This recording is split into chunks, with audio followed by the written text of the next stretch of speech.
korban meninggal dunia akibat gempa magnitudo 5,6 di Kabupaten Cianjur, Jawa Barat terus bertambah. Hingga Senin 21 November malam, tercatat 62 orang meninggal dunia akibat terdampak gempa, sedangkan yang luka-luka mencapai 700 orang.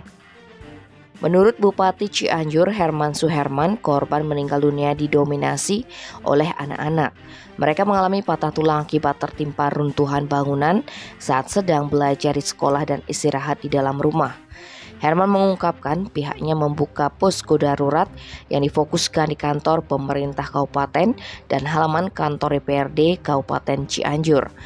Tak hanya itu, gempa juga mengakibatkan longsoran tanah di wilayah Cianjur sehingga masih banyak daerah yang terisolasi dan sulit dievakuasi.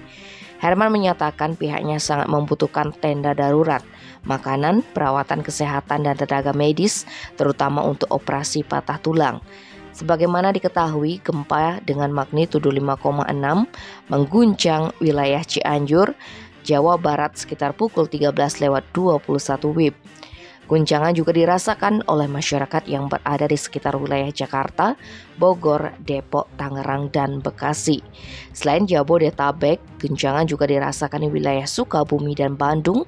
Berdasarkan data BMKG, pusat gempa berada di kedalaman 10 km barat daya Kabupaten Cianjur, Jawa Barat. BMKG pun memastikan gempa tersebut tidak berpotensi terjadinya tsunami.